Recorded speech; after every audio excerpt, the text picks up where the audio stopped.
Trevor Lawrence could not go. DJ had to come in. Ukulele. There we go. Tried it. And he was not great in that game in the very beginning. And he had a few days to prepare for that game.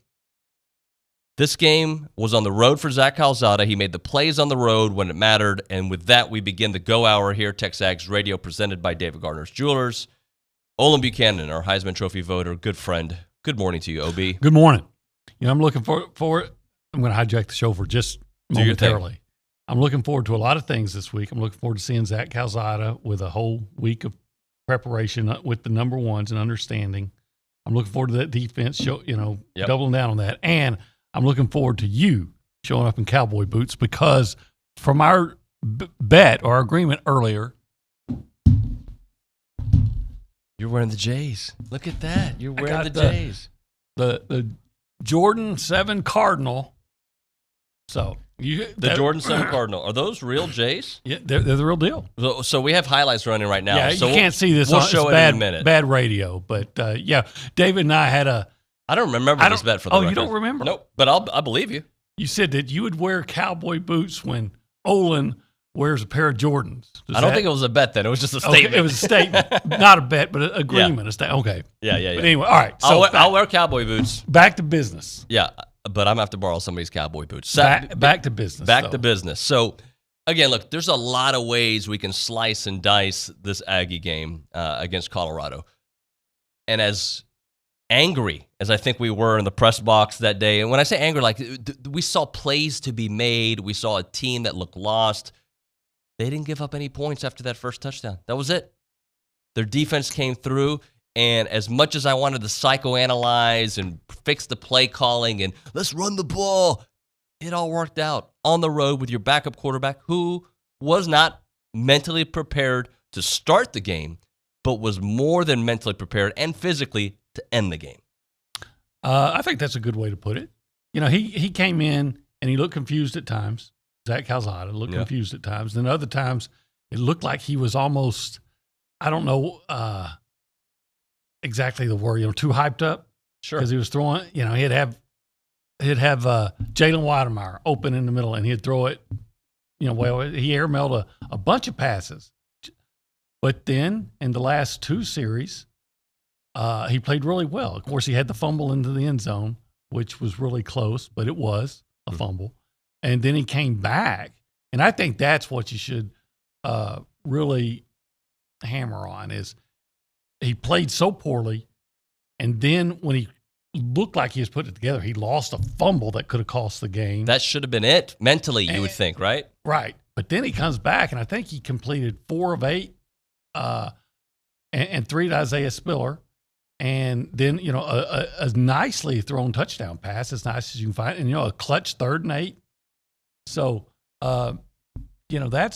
that's if you're looking for even more than a silver lining, a reason to believe that, that Zach Calzada can come in and be an effective quarterback. Look at his last 2 possessions, just like you said, maybe not mentally ready to at the start, but definitely ready at the finish. And I think you probably understand where I was going with too. Like most quarterbacks on the road, and it was a hostile environment, even though it was very Aggie friendly. Well, not Aggie friendly. A lot of Aggies were in attendance, and you felt their roar. But it was a hostile environment on the road, backup quarterback in the beginning of the game. Like, there wasn't a flow. It was the second series towards the end. There wasn't a flow for him to, it wasn't a whole half played. And, yes, Haynes struggled out the gate initially. He was headed towards maybe another 3 and out. But that being said, it doesn't matter. He came in and made the plays on the road, and now he's going to have a week to digest. All right, I went through that. You get New Mexico. They're 27.5 favorites in that game with Calzada. Hopefully he gets a full week of practice and just kind of owns the position as opposed to feeling like he's renting it. Well, he's going to own it for quite a while. Yep. So I think he has every reason to feel that way, and hopefully he does. And but as much as and A&M is probably going to be as good as Zach Calzada is moving forward, but that offensive line has to play better.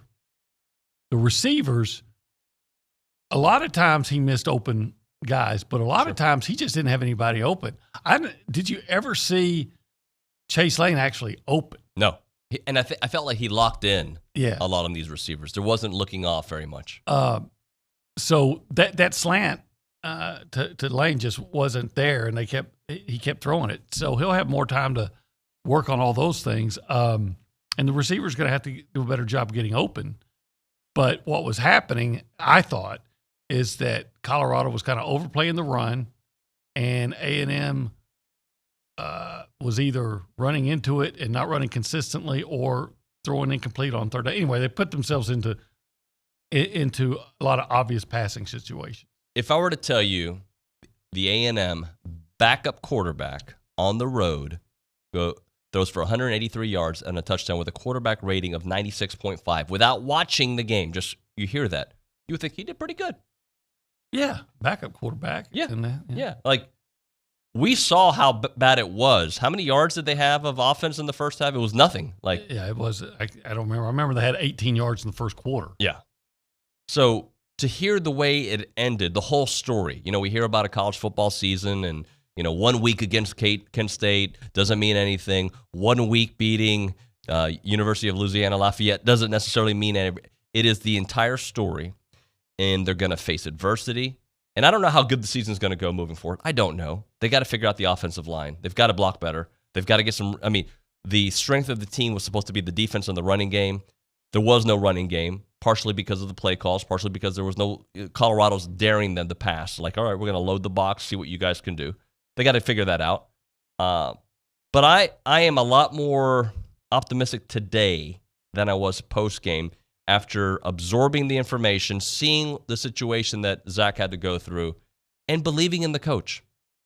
Those that are already, giving up, I remind you that I had to write a column last year about all the guys being out on the ledge after the loss to Alabama. Oh, look where played bad against Vanderbilt, just beat bad by Alabama. This is a lost season, and it wasn't. But I'll tell you something that bothers me is A&M, we don't know how good Colorado's going to be. They might end up being a good team, a real good team. I don't know. I'm not saying they are. But A&M has a disappointing showing in a close win on the road and a dominant win over a lesser opponent. And they dropped to number 7. Okay, I don't have a problem with that. You deserve to drop because you didn't play well. Oklahoma has a close escape win over a lesser team than Colorado and dominated an even more overmatched opponent, and they climbed to number 3. So maybe we just need to dominate New Mexico and get back in? Well, I don't know. Some programs just always, get the benefit. Yeah, and A&M's not one of them yet. But I think we both agree 7 is probably fair with the information in front of us. I don't have a problem with it. Yeah. I have a problem with Oklahoma being number 3 based on surviving Tulane and blowing out Western Carolina. Kent State would blow out Western Carolina. Yep. And I guarantee you Colorado's better than Tulane. And I'm not saying that A&M should be ranked 3rd. 7 is knowing the situation, be blessed. Knowing that the backup quarterback is there. Sure. I think 7 for today is correct. And in 2 weeks, if the Aggies continue to win, I expect them to be in the top 5. Well, if they're 4-0 after Arkansas, I'm fine with them where they are because if you keep winning, those rankings, work their way out. So A&M's just got to find a way to keep winning. And I'm not saying A&M's going to win the national championship. Don't get me wrong, but last year, Alabama survived a game against an overmatched opponent in Ole Miss. The year before that, LSU survived a 3-point win over Auburn. And that was and Texas, and 7-point win over Texas. And that was an LSU team that some are saying is the greatest team ever. Ever, right. The year before that, Clemson was the national championship, survived a 2-point win at A&M when they got every call, especially one that against Courtney Davis we all know was bogus, and survived. They had to score a touchdown with 41 seconds left to beat Syracuse. And by the way, can we do the eyeball test for a minute? I don't know how many games Colorado's going to win, but they look like a pretty good football team. They struggled offensively in the second half, but that is a well-coached team in a conference that we have not given a lot of love to, who over the first 2 weeks of the season might have to start giving them a little bit of love. I mean, you go to Ohio State and win on the road, regardless of the situation, how big Ohio, that's a big victory. It is. What UCLA did to LSU, and LSU has their issues, but they have talent, is a story. Sure. Colorado gave us everything from with Haynes King in the first 2 drives. Yeah, I thought Haynes made a bad decision on the first series. He had a chance to run for the first down without getting touched, and he tried to throw on the run. He threw behind. I still don't know which guy's throwing to, and one of the things I was looking forward to about Haynes is I thought that he was going to be the type of guy that'd take the layup. You know, if the first down was there, just go get it. And then it was just a just a bad, unfortunate thing on the way he got tackled with the second guy coming in from behind, and broke his, looks like he might have a broken ankle. I don't know what it is, but, he obviously had that boot on. So, just one of those unfortunate things. And now see how good Zach Calzada is. Many weeks I may ask the same question that we ask on Mondays. What grade do you give the Aggies after their comeback against Colorado? Many weeks we're going to be able to give one grade. This week you can say, well, first quarter this and, defense this and offense this. But I'm asking everybody, what grade do you give the Aggies after their comeback against Colorado? OB, I'll ask you that here momentarily. But if you want to call the show, you can at 979-693-1150. That is the BCSI hotline, thanks to Dr. K, located on the top level of the Physician Center, 979-701-2020. You can also text the A&B text line, 979-693-1150. And with that, we go to Anna Rosa Peterson at the News and Social Center. Annie, got some news and notes and text messages for us. Good morning. Yes, I do have some text messages. I actually just got back last night from being home in the Woodlands, so I was relieved of eating like a college student for the night. But with that, I'm back in school, and we got to give out some grades in school. Sorry, that was an awful transition. I was trying to be clever. I'm giving it to you. Thanks. A for effort, right? But yeah, Matt in Houston says defense A, offense D, fourth quarter B+. This team has the potential to do everything it set out to do before. The SEC West looks as strong as ever. It's our job to show up and be the competitive edge at Kyle and in Dallas. Yep. What else you got for us? And then Joe Flowers in Austin, rather than doing letter grades, he's going with numbers. And he says, I give the win over Colorado an 8. As Jimbo said, this team has to learn how to win these types of games in the past. A&M would have been blown out in a game with such adversity. On Saturday, they hung together, shook off Colorado's quick start, and Haynes going out to scratch and claw to a rousing victory. Obviously, stuff to work on, but Saturday's win is exciting. Thank you very much, Anna Rosa. Absolutely. Appreciate that. And, hey, I do want to read one other text message that popped up as you were reading out there. And does Stowers return to the quarterback room? That is a question I asked Billy Liucci yesterday on the Luchador podcast, and it's something that I think they're going to have to think about, right? Like we'll talk to Jimbo today. We'll see how things are, and we'll get our evaluation on where Haynes is moving forward. But I think that is something you have to consider. Well, it would seem to me, and what do I know? But it seemed to me it would be obvious, yes, because how much is he really going to play at tight end? And then there's the possibility that you may need him. You might need him at quarterback. Yep. So it would seem to me, you're playing Max Wright a lot. You still have Kupp, Blake Smith, and of course Weidemeyer. Right. So it would seem to me that if he plays, the best chance would be at quarterback. And hopefully not, because that means something happened to Zach. Yeah. I think you're right. OB, when we come back here on TexAgs Radio, presented by David Gardner's Jewelers here in the Rollo Insurance Studio, I'm going to ask you, and I'll get into it myself, what do you think the turning point in the game was? And we'll also go into your column, Learn, Loved, Loathed, Texas A&M 10, Colorado 7. We'll have that and your phone calls and text messages. It's TexAgs Radio. This is Aggieland's home for sports. The Zone 1150 AM and 93.7 FM. If you own construction equipment and need custom hydraulic hoses, get 10% off at WPI. WPI also has the best price in town for DEF at $8.50 for 2.5 gallons. Regardless of your machine's make or model, WPI can help. From O-rings and teeth, buckets and blades, any part for every brand of equipment is at your local WPI. Visit Jesse James at WPI's new location in Bryan, Highway 21 East at Marino Road, or click WPI.com. Please join Pink Alliance Thursday, September 30th for their 18th annual Surviving and Thriving Cancer Awareness Luncheon, sponsored by St. Joseph Health. Featuring Lori Allen, breast cancer survivor and reality star of Say Yes to the Dress Atlanta. Come hear Lori tell her story as we raise money to support breast cancer patients in the Brazos Valley. For tickets or more information, visit survivingandthriving.org. That's survivingandthriving.org.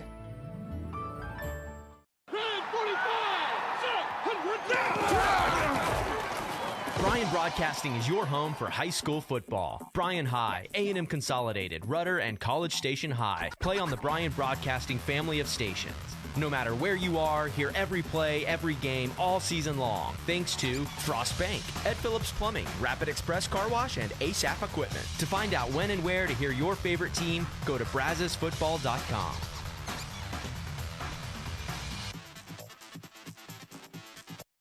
Dad, when will I be older than you?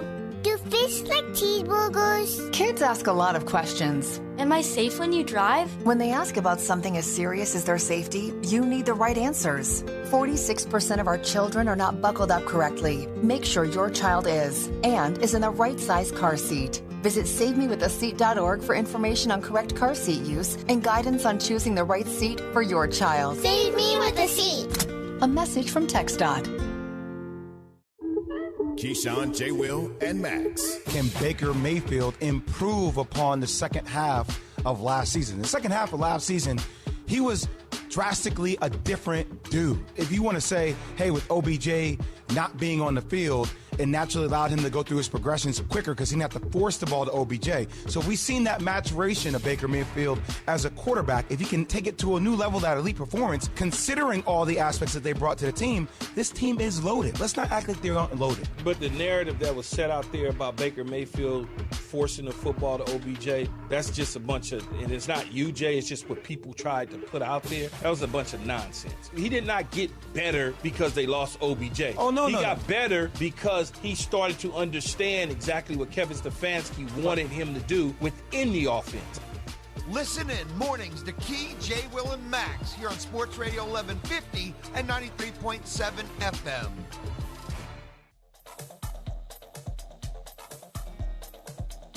We're fortunate to come out of that one. Same time, I'd say our kids, I give them credit for one thing. We didn't always play well, but we played hard, we played tough, we stayed together, we never gave up, kept making the plays you had to do, and son, you got to learn to do those things. You have to learn to fight through on days like today. I always say I measure people on their bad days, not their good days. Jimbo Fisher post-game, yes, Saturday. Here, my days are getting mixed up. It is TexAgs Radio presented by David Gardner's Jewelers. We are here in the Rollo Insurance Studio, OB, in the Go Hour. And OB, just I teased the last segment with the turning point for you. And there are many points you can point at, if you will, as this is where the game changed. You could potentially point at Zach's fumble, how they regrouped and were able to come back. There's different areas. But for you, is there a point in the game where you're like, all right, this is the difference in the game where the A&M is going to be able to seize control, if maybe not at that moment, throughout the game? Well, I think the turning point to me was Michael Clemens and Jaden Peavy stopping Lewis on fourth and one. Yep. Because they're going to score there. If they get first down, at the very least, they're going to get a field goal, which probably, in hindsight, I'm sure Carl Durrell, which he had taken. Yep. But you deny them, and then not long after that, it wasn't on the very next series, but you're able to get a field goal and get on the board. So you go in 7-3 when you could have been down 14-0. Yep. So I think, to me, and you could even take it back to even before that when they had first and 10 at the series before that. Yep. When Colorado had first and 10 at the 22, and DeMarvin gets a 4-yard loss on a play, and then I think it was somebody might have been Brian George. Somebody threw him for another loss on the next play, and they missed a field goal. But a lot of teams will miss the field goals. A&M missed one. Of course, it was longer. But man, when you got 4th and inches, a foot, right, and you're already down a 7-0, and your offense is not doing well, and you stop them. To me, that was the turning point.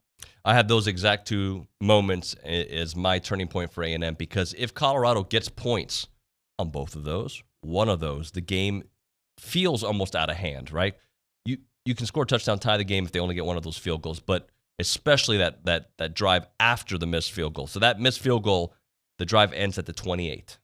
That is field goal range. That is a point where if they got lucky that they missed, it's not a gimme field goal, but it's still a chance for points right there. Then the very next possession, as you mentioned, OB, they stop them on the 5-yard line. That is the point of the game where A&M started flexing their defense, because I forget what the rushing numbers were. But they had 140, I think, at halftime. At halftime. And how many in the first quarter? It was a lot. It was I think it was 120 yards total for Colorado in that first quarter compared to what they were able to do throughout the game. So, 100% agree with you. To me, that is the turning point, because it allowed A&M to be patient. If you get down a couple of scores, I don't know how patient you can be. Although it did feel that they were in 2-minute offense a lot of that game because they were passing so much. Yeah. And, all's well that ends well.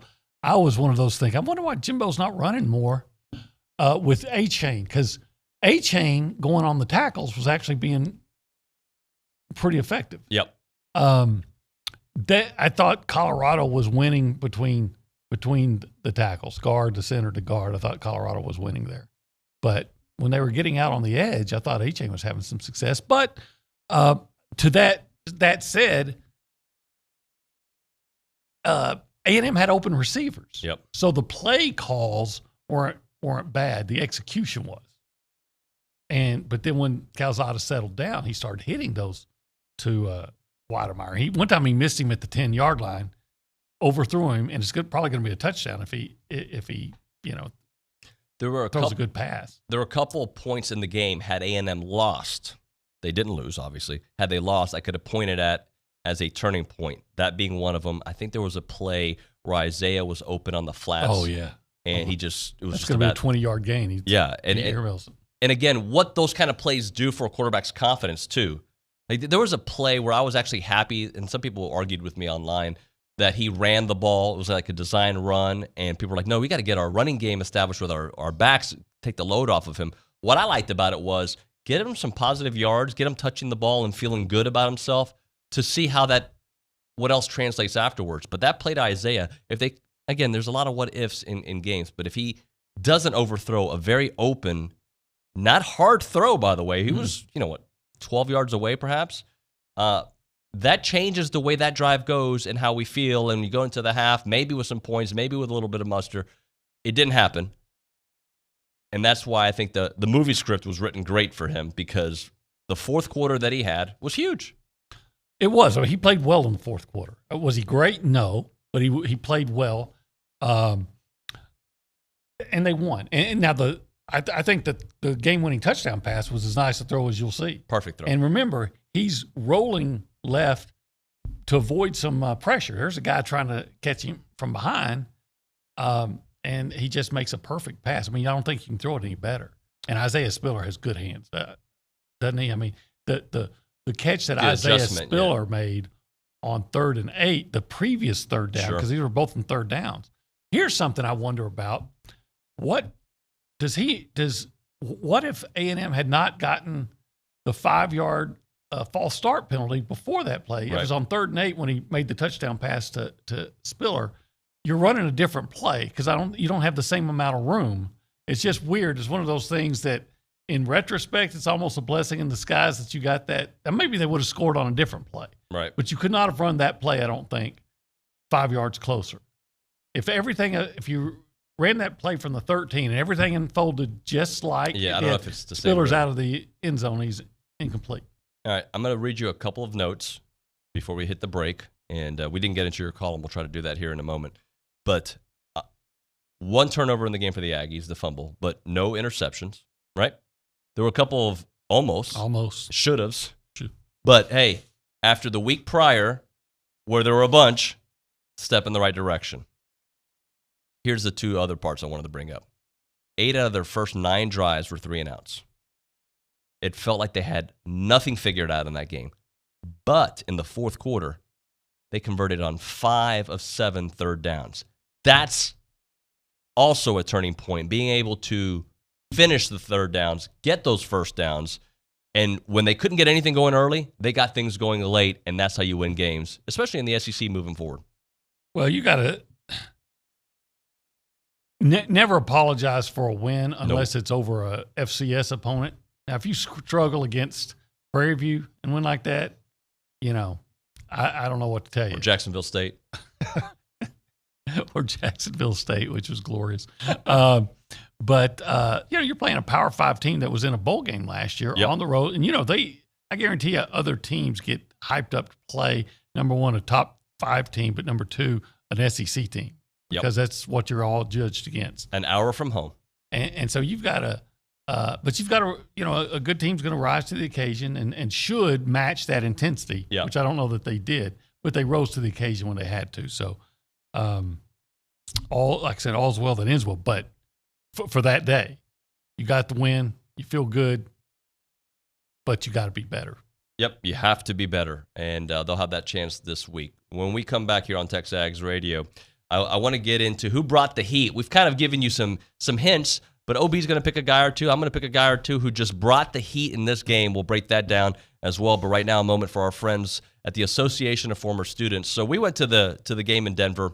Unfortunately, we didn't get to go to their tailgate party. We were walking in. I saw the beauty that it was, but we were kind of confused getting there to Denver. We didn't know what entrance to go in, how to get through. It was just a different environment. This is not like OB's territory. Mile High is not SEC country, so we had to kind of navigate our way through and had a hard time, but we saw the party and people having a good old time, and the Association of Former Students, they do such great work for Aggies out there, guys. They are here, they are there, they are everywhere, and it's because of your donations, your help, your contributions to the Association of Former Students that allows them to do things like the disability awareness, educational programming, student muster committee, study abroad scholarships, and it's not expensive to be a part of the process. And I hope that you guys are really listening to this message and thinking, I need to give back. For $100 a year, $9 a month, you get the decal, the plaque, the Texas Aggie magazine, plus you're continuing in the oldest, most inspiring tradition of Aggies helping Aggies. To learn more about the impact of the association, get involved, or make a gift, visit aggienetwork.com/giving.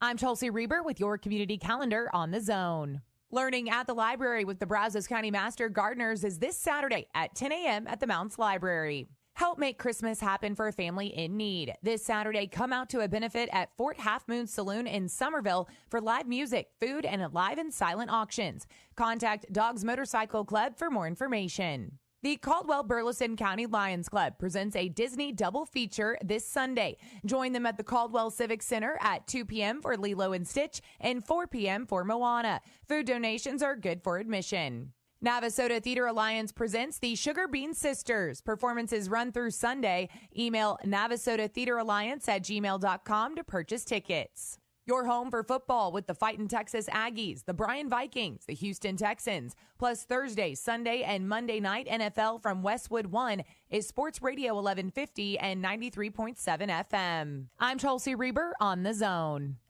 The association, because they support so many different things and they are involved, as a student, you feel like you have somebody in your corner. We know that Alfredo's family has never seen him march live at Kyle Field. With the help of the Association of Former Students, we're going to end that today. Alfredo's family is here with us.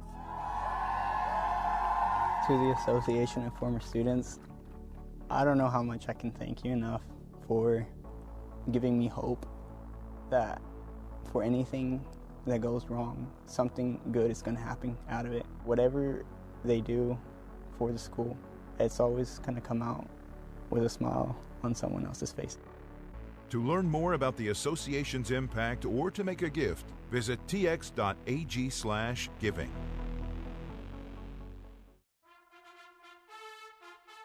The flagship station for Aggie Athletics is The Zone. Whenever the Aggies are playing, you can hear them right here at 1150 and 93.7 FM.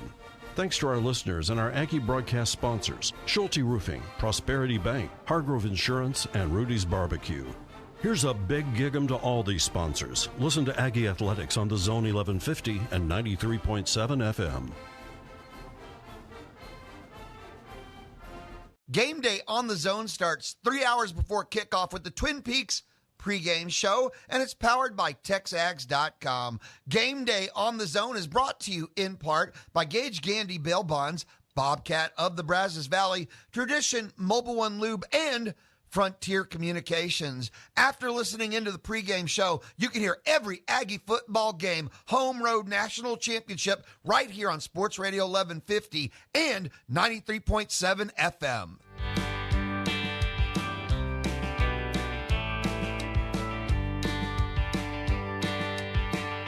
Defensively, I thought we were outstanding in the game. Early, they had a nice drive, and they moved. They had a little place in there for about a quarter and a half. They moved the ball pretty good. And they missed a field goal, and then they got down there on the 5. I think they had a 3rd and 2 on the 6, and a 4th and 1 on the 5 was probably less than it, and that was huge in the game.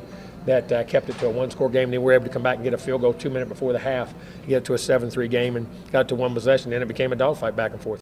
A dogfight it was. It is TexAgs Radio presented by David Gardner's Jewelers. Here in the Rollo Insurance Studio, they are the official provider of TexAgs Radio. The difference is real. Rollo Insurance, an independent insurance company built around educating you on exactly what you're paying for, doing the shopping for you so that you can accomplish all of your goals.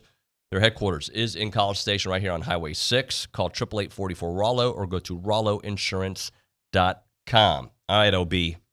Who brought the heat? By the way, that's kind of like a 90s way of talking about who brought the energy, who brought the power to the game, who's on offense and on defense, in your opinion, somebody who brought it. Well, I'm going to surprise you on offense, and it's going to have kind of a twist to it. But I'm going to say Layden Robinson. Layden Robinson, okay. Because now I'm not saying he played a great game, but he played, and he was limping noticeably throughout the whole game, but wouldn't come out. Now, maybe that was part of the reason they didn't run well, but Layden Robinson obviously played hurt and even injured. I think it's going to be really interesting to see what Jimbo has to say about him and his status today, because he was. If you watch, I rewatched the game last night, and I noticed Layden limping when he came off the field after the end of the game. No, I mean not just a little bit either, but a lot. Yeah. And there were times in the game where guys were just like, just get me to my feet type of thing.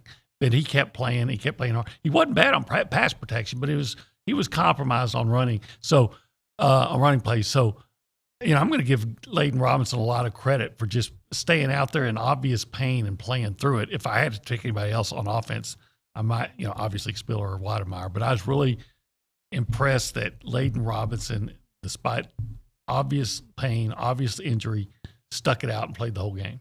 All right, I'm going to give you on offense Isaiah Spiller. Okay. On a game where he had no running lanes, he found a way to matter. In a game where he had 8 carries for 20 yards, he had 6 catches for 56 yards, no bigger than the game-winning touchdown.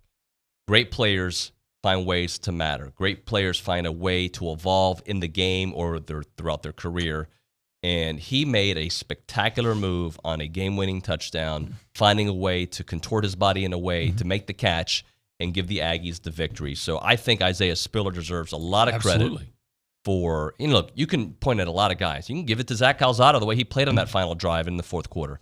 But to me, Isaiah Spiller, and also you mentioned it earlier, I think it was a 3rd and 8, the big conversion there. So he was huge when he had to be, even without some godly numbers. I agree. I mean, again, I have no issue with that.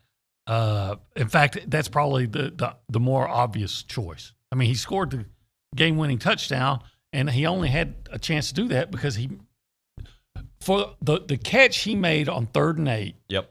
On a hard throw, low to his right, for a receiver, I'd expect to make that.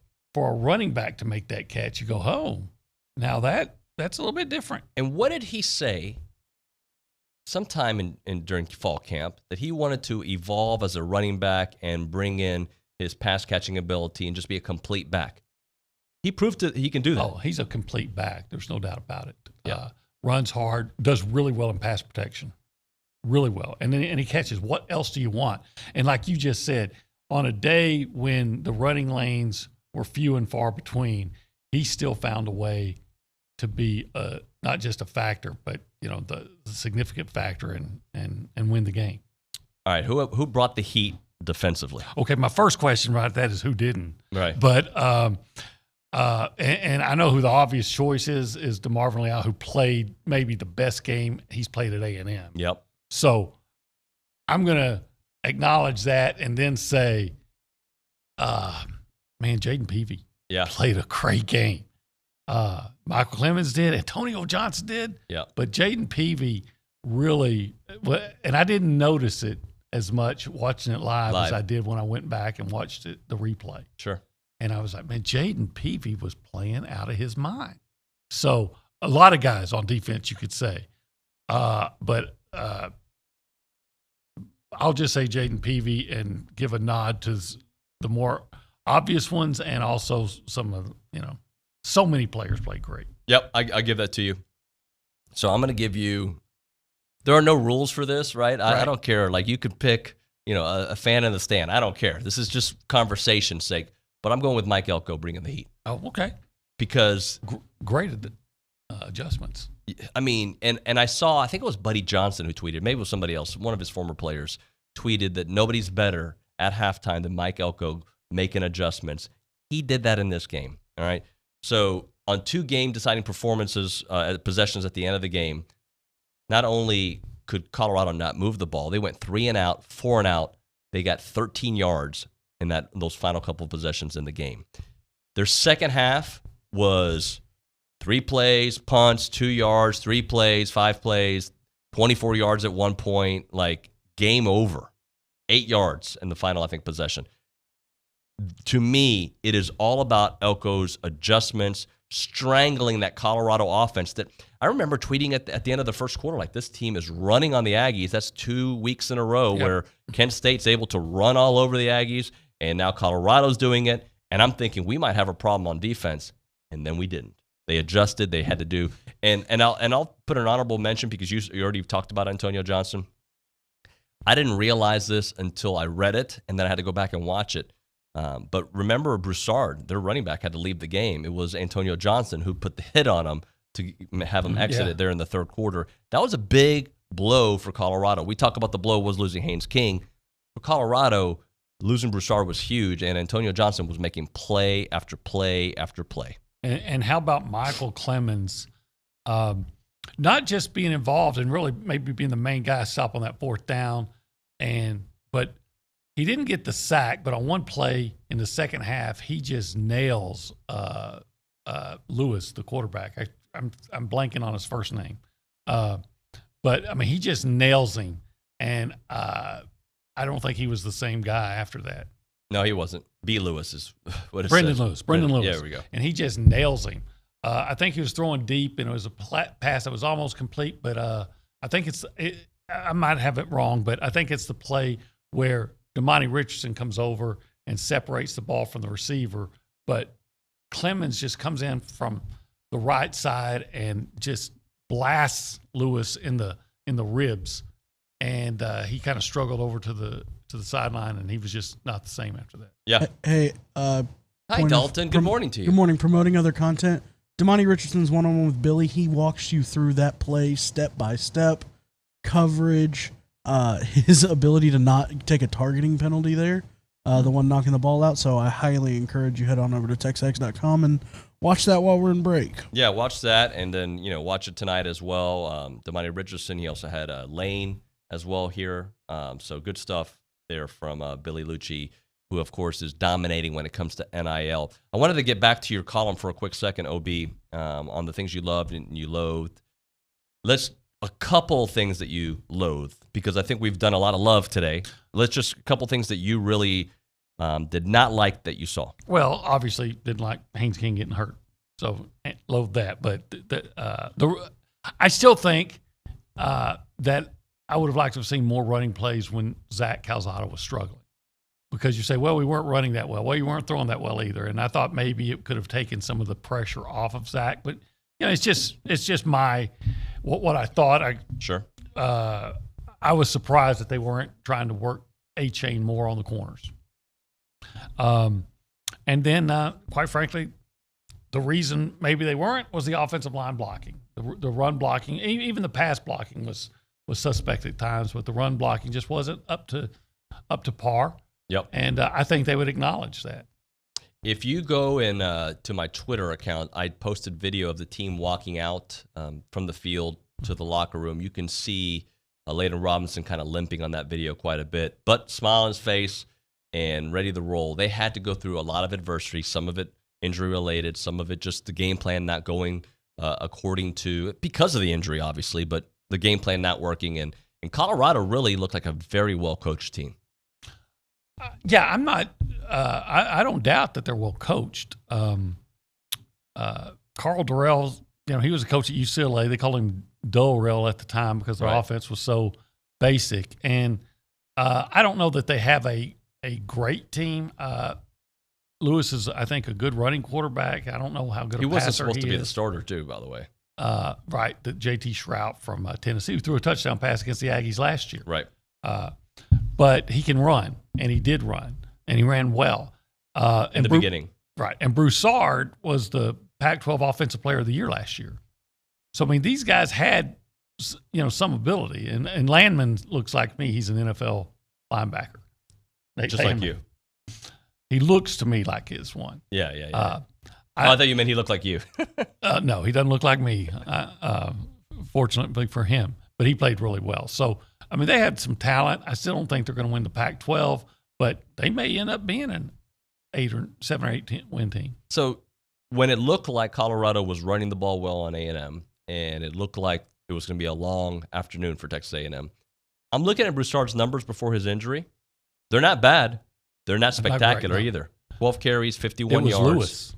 It was Lewis on breaking through, who had 9 for 76, and I think 98% of those in the first half. Yeah, he had, on one drive, I think he had 30 yards on one run, and then maybe on that same drive for the touchdown, I think he might have had another 12 or 15-yard run. Yeah, he was phenomenal. All right, we'll do some news and notes, and we will get into some text messages here on TexAgs Radio, presented by David Gardner's Jewelers. Thanks to the A&B text line and the BCSI hotline. But right now, let's talk about Heritage Films. Such a great company. Chance McClain has done such wonderful work out there. And if you're listening right now, you've got grandkids, you've got kids, and you want your kids to know your story, Chance is the one to do it. I'm talking first-class documentary-style movie making. That is what Chance does and excels better than anybody. His friends are his clients. You call him. He's going to it's him. He's going to be the one who call him right now. Actually, during this commercial, 713-893-8341. He is so creative. He is so professional, and he just does an amazing job. 8 to 10 weeks to get that job done, right? So he goes to your house, your father's house, your grandfather's house, your boss's house, wherever it is. You want to do it somewhere else. Brings the lighting crew, brings the whole crew, mics them up, but has a conversation with them, puts it on camera, gets the pictures, and you have yourself what looks like a Netflix-style documentary. And he is just so great, and I want you to call him up and check out their website, yourheritagefilm.com. yourheritagefilm.com, 713-893-8341. Talk to Chance. He'll be the one who answers. You're listening to The Zone. Aggie Land's All Sports Station. I, Louis Bellina, would like to invite you to join me and my friends for the Twin Peaks pregame show powered by TexAgs 3 hours before every Aggie football game. Twin Peaks says step up your lunch game. At Twin Peaks, they have light yet hearty combos that they put together for you at an awesome price. They've got savory soups, crisp salads, and a variety of sandwiches to satisfy your every craving. It's the Twin Peaks pregame show 3 hours before every Aggie football game, powered by TexAgs.com. Join the Brazos Valley Symphony as they present a free chamber music concert on Sunday, September 19th at 7 p.m. The concert will be held at the Pavilion at Lake Walk outside the Stella Hotel. Admission is free to everyone for this outstanding concert, featuring our BVSO Percussion Ensemble. Bring your lawn chairs and get ready for a fun, free evening of music with the BVSO at the Pavilion at Lake Walk outside the Stella Hotel, Sunday, September 19th at 7 p.m. Our publications reach every corner of the Brazos Valley, and we want to partner with you in sharing your message with the community. You may recognize a few of our Bryan Broadcasting publications. Best of the Brazos Valley. Brazos Life, the annual manual. Welcome home, Brazos Valley. Brazos Family. Brazos Wellness. Brazos Valley Bride. Peace, Brazos Christian Life. With the combined power of 7 magazine titles, 11 radio stations, and digital solutions, Bryan Broadcasting publications can help you be heard. Call 979-695-9595 to learn more. I'm 5'11", barely 5'4". I weigh about 170 pounds. Brown eyes. Blue eyes. Brown hair. Gray hair. I'm a baseball fanatic. I'm a wife. A mom. A sister. And a grandfather. I'm a bodybuilder. I'm a research analyst. Small business owner. Teacher. Dance fitness instructor. Film and television actor. I'm an office clerk. I'm a copywriter. I'm a veteran. I have a prosthetic leg. I have multiple sclerosis. I have lupus. Cerebral palsy. Post-traumatic stress disorder. I'm blind. And I'm working in a job I love. I love because I was given a chance. Because I was given a chance. To contribute my skills and talents. To show my disability is only one part of who I am. Who I am. Who I am. At work, it's what people can do that matters.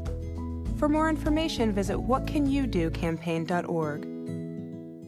You can listen to Aggie football, basketball, and baseball on your Amazon Dot or Echo. Step 1, say, Alexa, enable Zone 1150 skill. Step 2, anytime you want to hear fighting Texas Aggie football, Texas A&M women's basketball, or Aggie baseball, all you have to do is say, Alexa, play Zone 1150. It's that simple to listen to your favorite A&M teams that play on the Zone with your Amazon Dot or Echo. Make sure to say one time, Alexa, enable Zone 1150 skill. Then say, Alexa, play Zone 1150.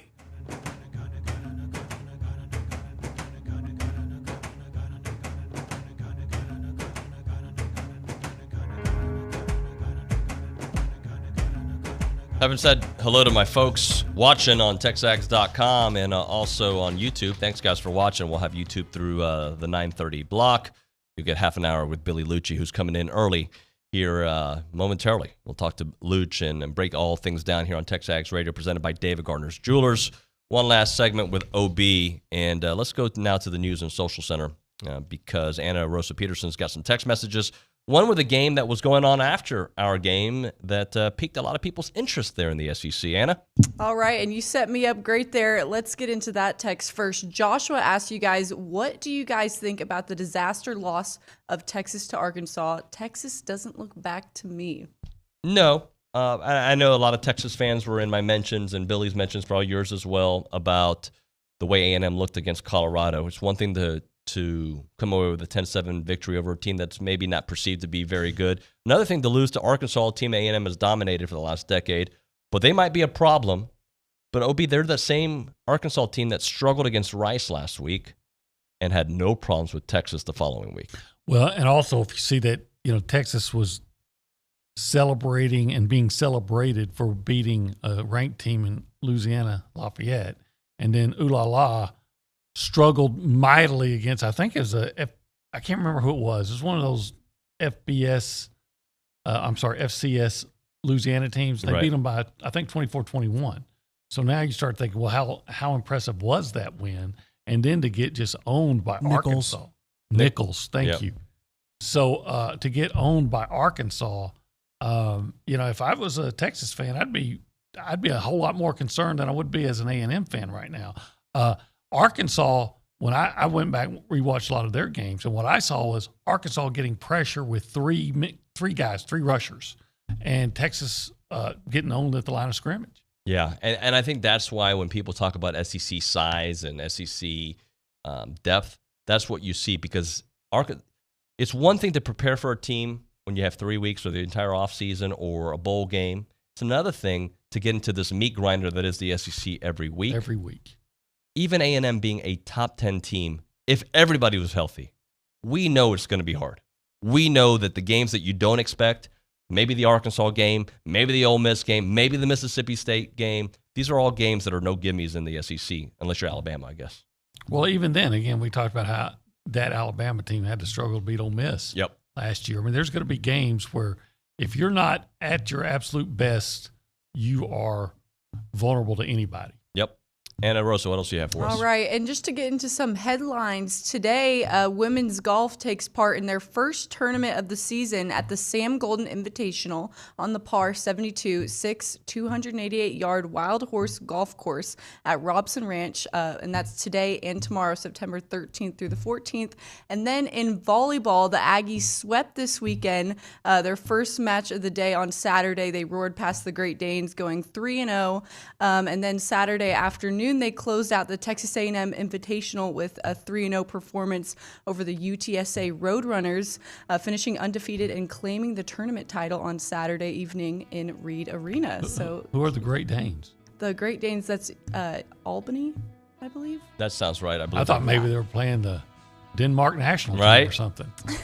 All right, OB. So in the final minute of the show, or this hour, I should say, you asked Jimbo a question. I forget how you phrased it, but are you encouraged or concerned? Concerned. OB, are you encouraged or concerned here on a Monday morning? I thought Jimbo gave the right answer. He said, I'm both. Yeah. You have to be concerned. But at the same time, you can be encouraged by what you saw at the, in the last two drives. Now, did he just go out and throw dimes and I'm talking about Calzada and light it up? No, but he was effective.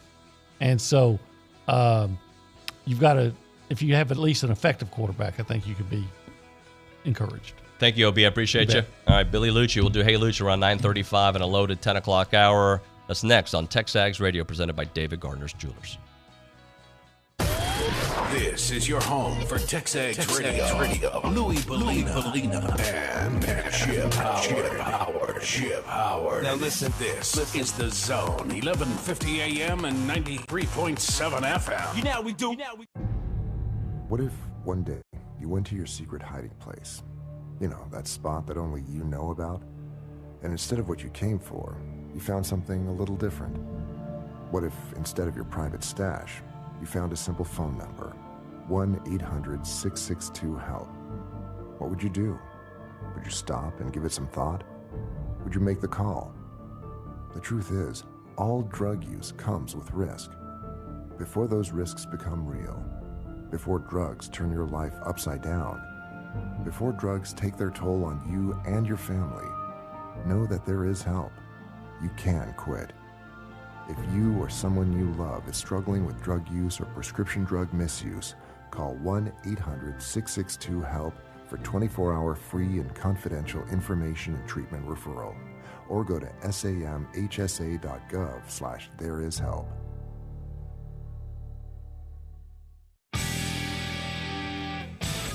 Like us on Facebook at Zone 1150. Follow us on Twitter at Zone 1150. Get connected now.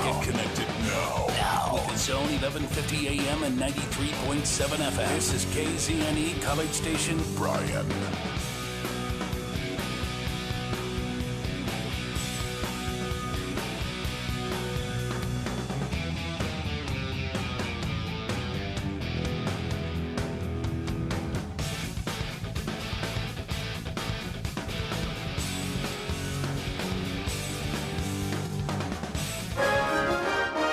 From WTAW, I'm Chelsea Reber with a news update on The Zone. The College Station City Council approved a Fourth Amendment for the fiscal year 2021 budget at their last meeting. Fiscal Services Director Mary Ellen Leonard says the amendment reflects an additional $8.8 million in revenue above budget expectations. While we're still not at the end of the year yet, we are approximately going to recognize about $7 million over budget in sales tax and about $1.8 million over budget in the hotel tax. Expenses included $20,000 to resurface what will be named the Alex Crusoe basketball court, $300,000 to fix cloudy water in city pools earlier this summer, and $250,000 in increased costs to repair city streets. A Northgate District Bar manager tells College Station Police yesterday during the midnight hour that 3 out-of-town women created a diversion to steal a $1,200 cell phone, then grabbed the hair of the victim's friend and threw her to the ground. Officers found the victim and her friend and the 3 suspects at a neighboring bar where the women from Corpus Christi and San Antonio were arrested on robbery charges. A College Station man spent the weekend in the Brazos County Jail on sex crime charges from Las Vegas. Online court records from Clark County, Nevada, accused Gregory Vincent Rice of 4 sexual assaults of children under the age of 16 and lewdness with a child under the age of 14. Those court records all indicate the crimes took place in January of 1996.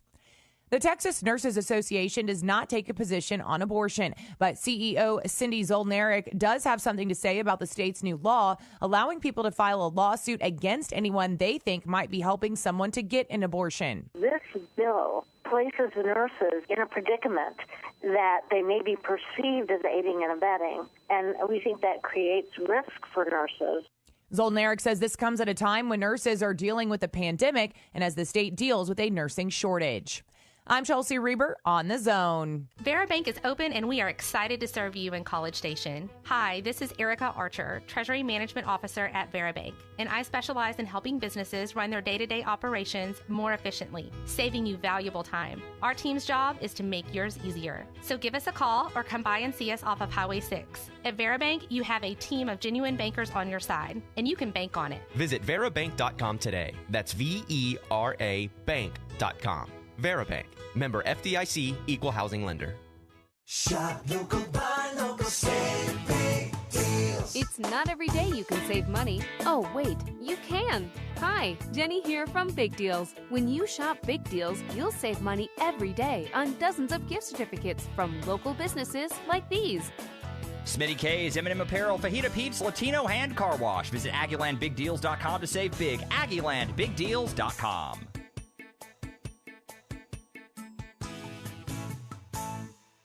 Good morning, sports fans. I'm Zach Taylor with your Aggie Sports Minute on The Zone. The Sports Minute is brought to you by Hilco Metal Roofing and Supply. Call 936-825-0500 or click HilcoSupply.com. Zach Calzada found Isaiah Spiller in the end zone with 2 minutes and 41 seconds remaining as Texas A&M football rallied past Colorado Saturday 10-7. Coach Jimbo Fisher after the win. You're glad you get out of these things by winning, but at the same time, you can't realize everything's not okay. There's a lot of issues we got to fix. We got to get the offensive line, we got to get the quarterbacks, we got to get the backs, we got the receivers, we got to get even in the secondary, we got to get that defensive line, keep getting better there. Our kicking game issues. I mean, if there's anything there, we got to dot I's, cross T's, and understand the urgency. Aggie starting quarterback Haynes King went down with a lower leg injury in the first half, and the offense only mustered 81 total yards in that first half. Now, despite the win, the guys fall 2 spots to number 7 in the AP poll. To hear more from Coach, tune into the Aggie Football Media Day today at 2 o'clock right here on The Zone. Volleyball swept its way to the Texas A&M Invitational title over the weekend, capped off with a 3-0 win over UTSA Saturday. Camille Connor recorded her 3rd double-double of the year as the Ags improved to 6-2. And 15th-ranked soccer played Oklahoma State to a 1-1 draw yesterday. Miley Hayes scored her 4th goal of the season as the ladies see their record go to 4-2-1. And that's been your Aggie Sports Minute, brought to you by Hilco Metal Roofing and Supply. On The Zone, I'm Zach Taylor. The Liucci Hour Happy Hour is a must part of any Aggie football season. Join Billy Liucci of TexAgs and Zach Taylor, the Infomaniac, every Monday and Thursday at 6 at the Tap. Or listen in right here on Sports Radio 1150 AM and 93.7 FM. The Liucci Hour Happy Hour every Monday, Thursday at 6 is brought to you by King Ranch Saddle Shop. Also brought to you in part by B&B Automotive. It's the Liucci Hour Happy Hour.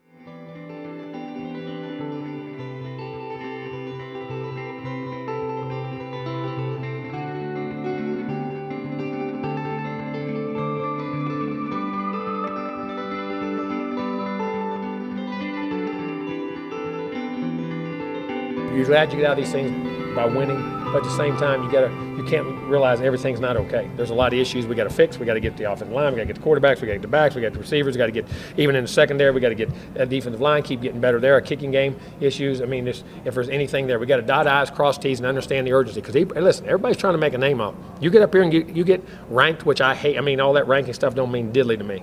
But we were supposed to be a good football team, so people are going to mark on you, and you got to understand the burden that carries and how you prepare and how you play and how you compete each and every week. And you're going to get everyone's A game right down to the end. And we have to do a better job and I have to do a better job coaching. At the end of the day, hey, they're a product of how you're coached, and we got to do a better job with myself to get these guys ready to play. But we'll do that and hopefully move on. Everything is not okay. That's exactly the truth. That's all right, though. I'd rather fix things with a win than be fixing things after a loss on the road where you lose your starting quarterback. So I 100% agree with Jimbo there. It is TexAgs Radio presented by David Gardner's Jewelers. We are here in the Rollo Insurance Studio. Going to be joined by Billy Liucci on the BCSI hotline here momentarily. But a couple of thoughts on that. So we saw what was a obvious. I don't know if A&M wasn't ready to play. I don't think it's that. I just don't think. I think Colorado was extremely ready for A&M, and regardless of who the quarterback was going to be, they're going to make it very difficult for the A&M to establish any kind of running game and force a young quarterback to make throws. Haynes didn't last very long, series and a half, almost 2 series. And then Zach comes in and does, just struggled. What was it in the first half? 8 of 9, just struggling right out the gate. He went 8 out of their first 9 drives were 3 and outs. 8 out of their first 9 drives. And a couple of those, you make a pass here or there, feels very different. So I asked the question at the top of the show, and I know we've gotten a lot of responses we'll get to. But I asked, what grade do you give the Aggies after their comeback against Colorado? And I don't really have a grade for I'm going to say B- just because I'm grading differently than I graded last week. Last week, I'm graded on how they stepped on Kent State's throats in the third quarter, made a huge defensive play, got the momentum, and won by 31 points. This week, it's more how you weather adversity. Any team in college football that loses, in the pros, that loses their starting quarterback is going to have a moment of panic. And sure, there was a moment of panic for A&M, and there was also a seizing of the opportunity by Zach Calzada there in the fourth quarter. And with that, we go to the BCSI hotline. Billy Liucci is with us, executive editor and co-owner of TexAgs. Luch, hard to grade this one, but the guts. I know a lot of people make a lot about guts, but there was many points in that game where Texas A&M could have just said, like, I guess it's just not going to work out. And they didn't, and they played their best when it mattered in the fourth. Yeah, they did. That fourth quarter was actually pretty spectacular on both sides of the ball. You kind of forget that because it was such a struggle offensively for a whole game. And even defensively in the first half, it kind of took them about a quarter. I mean, they had that great start with the INT on the third play, but it took them about a quarter and a half to completely settle down. And really from after that fourth down stop, they completely shut them down. We'll talk about that in a minute. But that fourth quarter was actually terrific football on both sides of the ball. I mean, Calzada was really good. They went on 2 long drives that both should have ended in touchdowns. One ended at the 2-inch line with that fumble, but it was 2 drives where they went, 75 plus or 67, 77 yard, whatever it was, but 2 long scoring drives and 2 pretty dominant must-have 3 and outs and a 4 and out turnover on downs by the defense. So had they played the whole game like they did that fourth quarter, we wouldn't, the tone and tenor, not just today with us, but around the whole country, would be completely different. But it took a while because, like you said, they didn't, this is the thing I hope Jimbo really tackles too. They didn't show up ready for that type of fight. They didn't show up just looking ready to roll, ready to be in there. But also, I think Colorado hit A&M with a lot that these early season games, you can get hit with a lot you're not really ready for or expecting. And I think that was pretty evident too, that the Aggies were off balance early on both sides of the ball, both blocking and defensively with the running quarterback, Lewis. I mean, we knew he was a running quarterback, but Colorado seemed to really have some stuff dialed up in terms of the play calling. The passes were there early. I think he was 6 for his first 8. So credit Colorado. They seem to be more prepared for that game from the start. And that's something I think the Aggies need to address. But once things got going, and you lose your starting quarterback. And David, it's not like you lost your starting quarterback, right? Here's what you lost. You lost a starting quarterback that runs a 4.45 that you tailored a lot of your game plan around his speed. Remember last week we were like, oh, we saw Haynes run a little bit. Wonder if they're holding stuff back. Of course they were holding it back, and they were holding it back for this week against a defense that lives on the defensive line, just gets straight up the field. We talked about it Friday. They penetrate, and they were going to run a ton of speed option in that football game. And so you lost not only your starting quarterback, but you lost your starting quarterback that a lot of your game plan was built around because of how he can run. And then the other part is your backup quarterback was not Nick Starkel from a few years ago. It was not Jameel Showers. It was not Ryan Tannehill or Gerard Johnson or Stephen McGee. All guys that have been backups.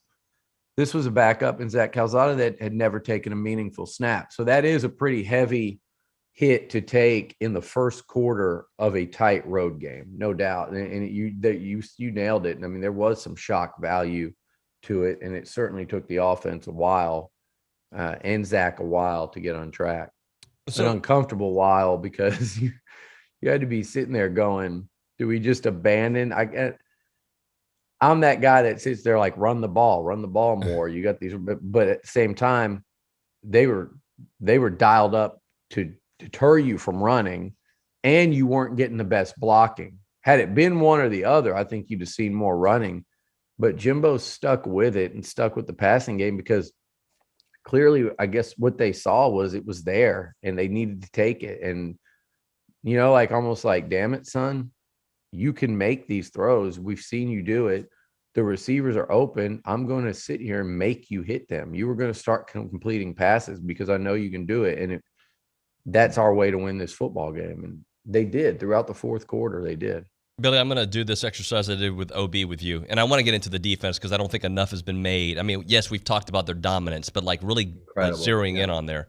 But if I were to tell you these numbers from Zach Calzada without watching the game, would you say pretty good performance? He threw for 183 yards, 1 touchdown, and had a 96.5 passer rating. Sure. So yeah, but in three, probably had 200 yards that he played the whole game on the road. Would have been first career game. Yeah, for sure. Which to me speaks to how good he was at the end, because we know how much he struggled at the end of it. For you to be able to bring up your quarterback rating, for you to be able to put up those yards, 110 yards, 108 yards in the fourth quarter, for him to do that and really, it just changed the complete narrative. Yeah, we have some question marks, but the way he finished should make every Aggie at home much more comfortable moving forward. Yeah, and David, those stats it's not apples to apples either. I mean, he played his best when it should have been the hardest. He played his best when the pressure was at an all-time high.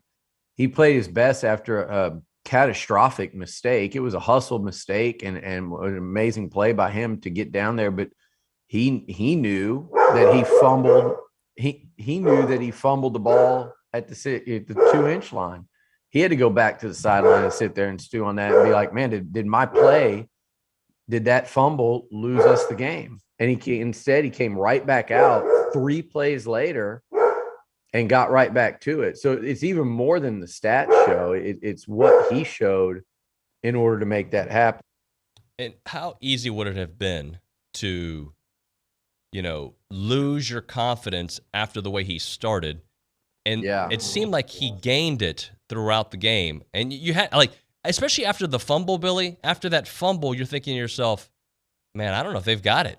And what do? They did another huge drive and backed it up. And, of course, the defense kept on telling him, we got you. Just get us points. We got you. And they did have him. I mean, and they had his back. And what a comfort to have never been behind by more than 4 points.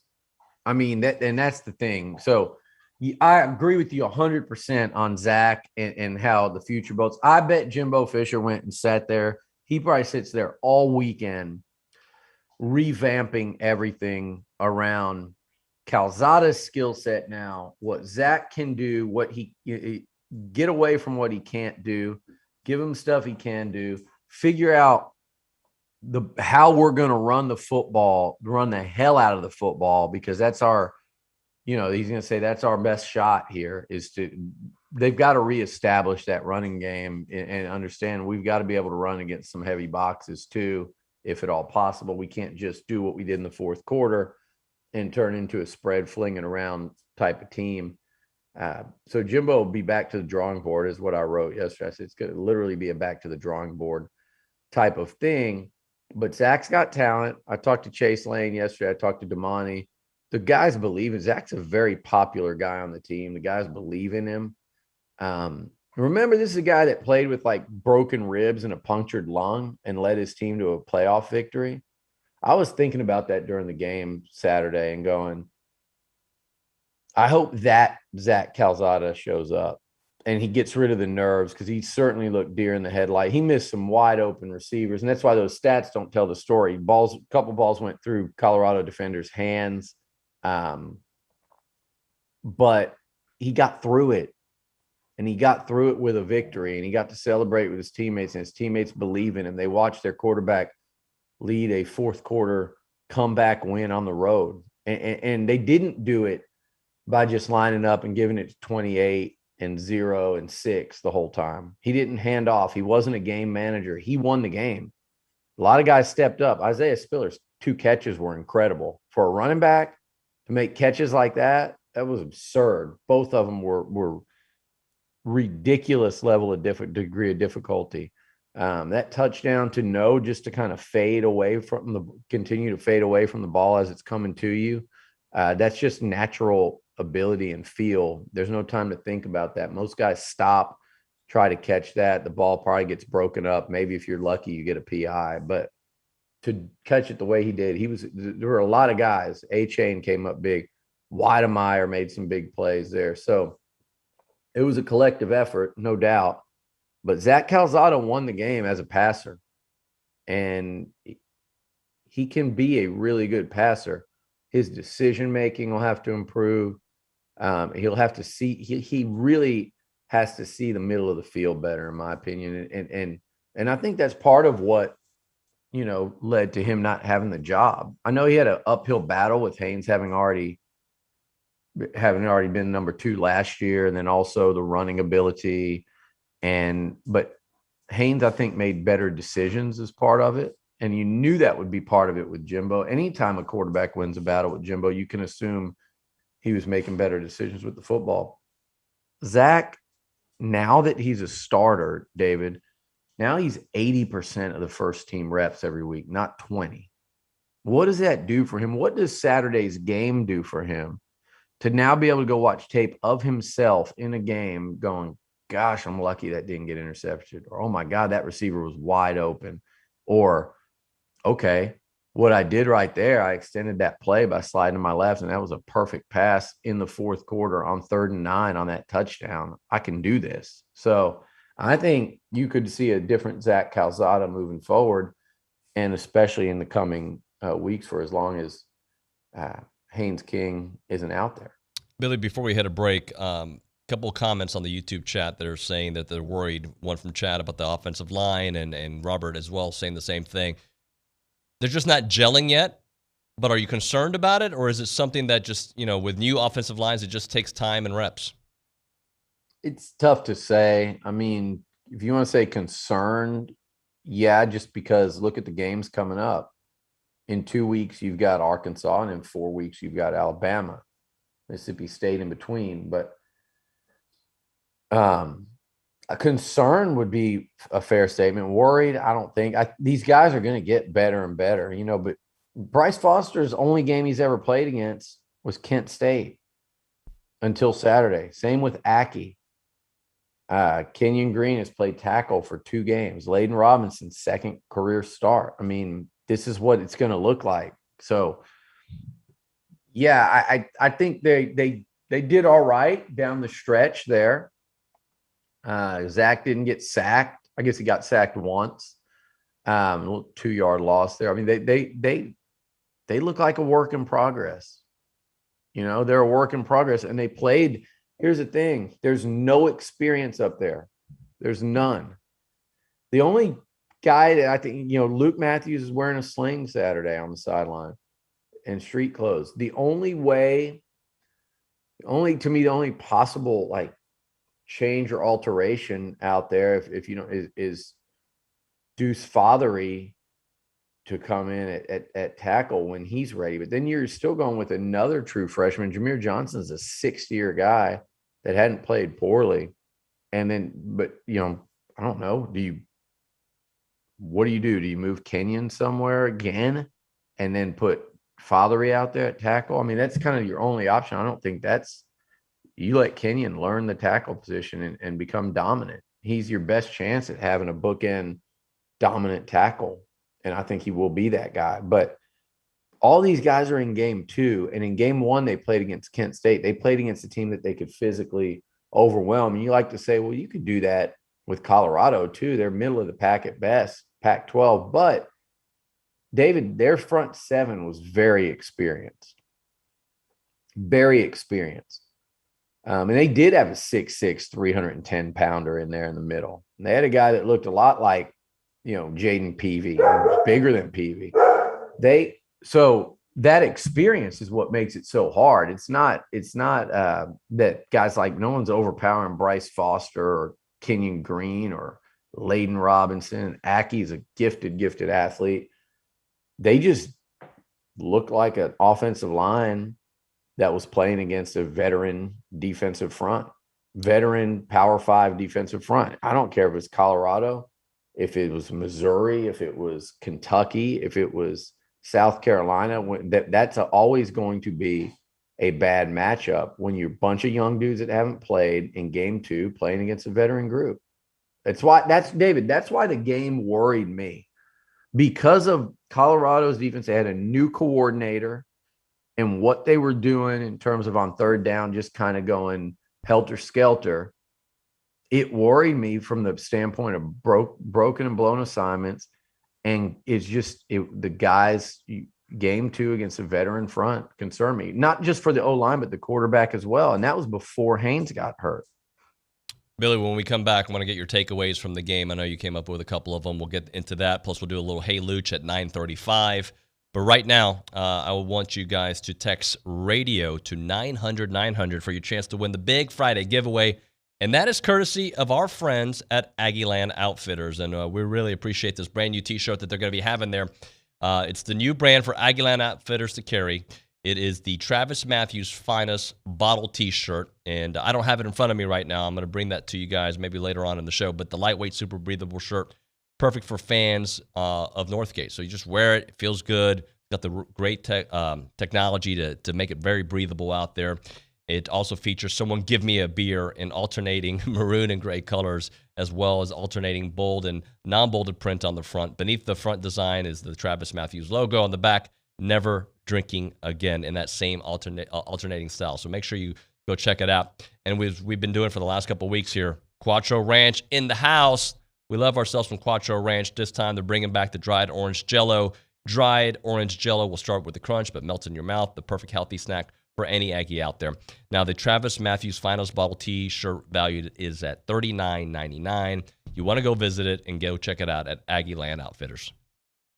This is The Zone, Aggieland's all-sports station. Howdy, y'all. This is Cullen Gillespie, former 12th man. I've always tried to help my team on and off the field. And now I'd like to help Texas A&M fans like you cut their electricity bills in half. Yep, in half. It takes less than 5 minutes and you'll save hundreds, maybe even thousands of dollars every year. 90% of Texans overpay for electricity, so don't be one of them. Sign up today at EnergyOgre.com and use code GILLY, G-I-L-L-Y, for a free month of service. My doctor told me my blood pressure is borderline. I figured I could worry about it or do something about it. So I took control with Garlic Healthy Blood Pressure Formula. It works safely and naturally to help maintain healthy blood pressure with a custom blend of garlic, vitamins, and minerals. And it's odor-free. I'm taking charge with Garlic Healthy Blood Pressure Formula.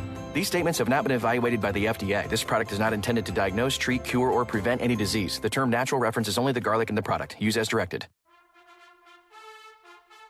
The flagship station for Aggie Athletics is The Zone. Whenever the Aggies are playing, you can hear them right here at 1150 and 93.7 FM. Thanks to our listeners and our Aggie broadcast sponsors, Park at Tradition's Exceptional Senior Living, First Financial Bank, and Cooper's Barbecue. Here's a big gig-em to all these sponsors. Listen to Aggie Athletics on The Zone 1150 and 93.7 FM. Not completing high school is more of a social thing than it was an academic thing. I came out in the 11th grade. Nobody was embracing you. The kids were cruel. It was very difficult to be gay. Even though all these years have passed, I still had that longing to have my diploma. The hard part was determining that I was going to do it, but I definitely didn't do it alone. At age 30, with the help of her mentor, Carissa finished her high school diploma. I have a mentor, Maria. She convinced me to continue my education and to finish what I started to get my diploma. Just never judges. She's a true role model. If you're even considering getting your high school diploma, go get it. You can do it. No one gets a diploma alone. If you're thinking of finishing your high school diploma, you have help. Find free adult education classes near you at finishyourdiploma.org. That's finishyourdiploma.org. Brought to you by the Dollar General Literacy Foundation and the Ad Council. You can hear Astros baseball all season and postseason long on Sports Radio 1150 and 93.7 FM plus Gospel 97.3 FM. Thanks to Kelly Burt Dozer. The Astros look to make another World Series run. You can hear the games on The Zone or on Gospel 97.3 FM. Thanks to Kelly Burt Dozer. The Houston Astros, the World Series. Listen in, all thanks to Kelly Burt Dozer.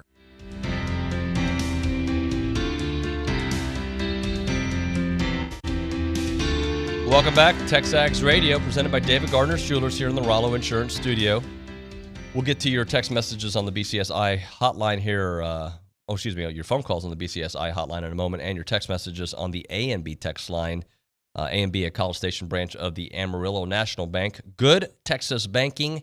The website is amb.com. We go back to the BCSI hotline, joined by Billy Liucci.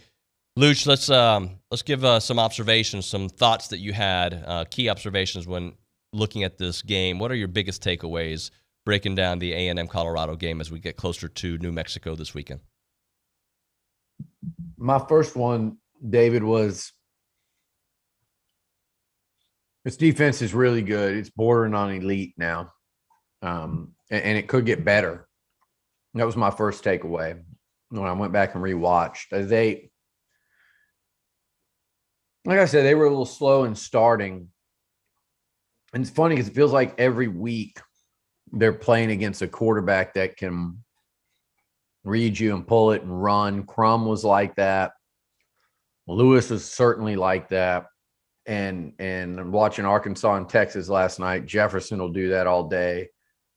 And it is something that takes a little bit away from, A&M's dominance right there in the trenches because of the decision-making that has to happen. But as the game went on, the Aggies just completely locked it down. They took a physical toll. They created one turnover. You'd like to see maybe another key one there. But Colorado doesn't throw it around much, so it doesn't really present that opportunity. But they took a physical toll on that offensive line and just were wearing it out in the fourth quarter. They hurt the quarterback. They knocked the running back out of the game, who was their one all Pac-12 weapon on offense. No one wanted to test Jalen Jones. The one time they threw at him, he almost intercepted it. There was a lot defensively to love.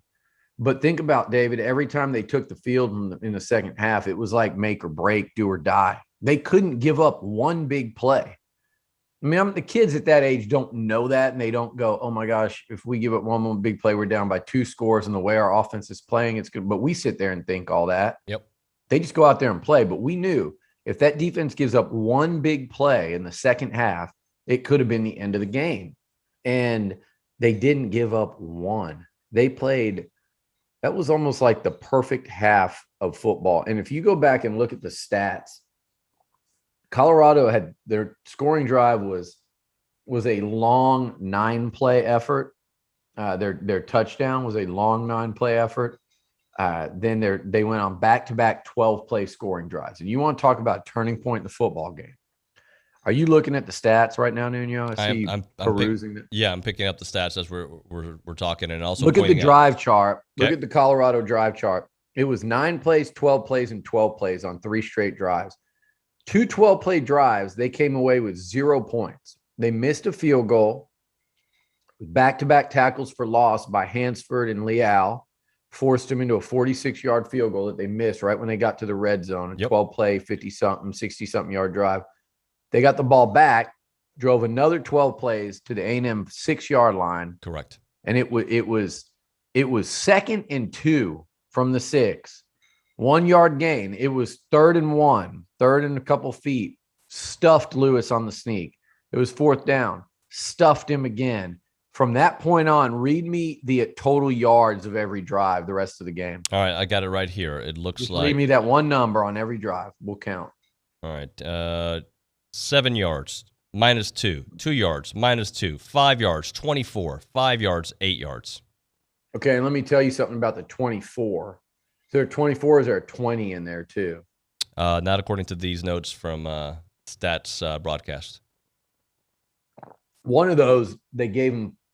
Oh, no, they changed it then. That 5 yards there, because it was 20, and they counted that 15-yard penalty on the fumble. They counted that in the original stat. So, yeah, it was complete and total shutdown. Allowed 2 first downs the entire second half. 0 third down conversions for the – I mean, they were just absolutely dominant and airtight there. Billy, we got time for – actually, why don't you hold your rest of your observations for the next segment when we go into Hey Luch as well. We'll be able to break those all down here on the program right now. A moment for our friends Dr. Troy Elms and Dr. Jeremy Stewart at Elms Orthodontics on the bypass in College Station. And I got some questions for you guys out there. If you got kids at home that they got some okay smiles, but you're trying to fix it, well, you know what you need to do? You need to call Dr. Troy Elms and Jeremy Stewart. That smile, those crowding in the back, I'm talking braces, Invisalign, quick fix, longer-term fix. It doesn't matter. They are the best in the area to do it, and they've been doing it for a long, long time. Dr. Troy Elms, class of 86, mainstay in the community for over 30 years, 16-time Best of the Brazos winner, platinum-level Invisalign provider out there. You got Dr. Jeremy Stewart, class of 03, big time on the TexAgs message boards, just a big fan of what we do, and we're a big fan of what he does out there, and they are an incredible 1-2 punch. It's get a free consultation today, 1501 Emerald Parkway in College Station. The phone number for Elms Orthodontics, 979-693-6300, or more online at drelms.com. I'm Chelsea Reber with your community calendar on the Zone. The Arts Council of Brazos Valley invites you to join the Art of Sport opening reception. This Thursday, meet the artist, get to know his work, and enjoy the gallery at this special after-hours event. The Elizabeth House Maternity Home Annual Banquet is this Thursday at the Ice House on Main. Find more at elizabethhousematernityhome.com.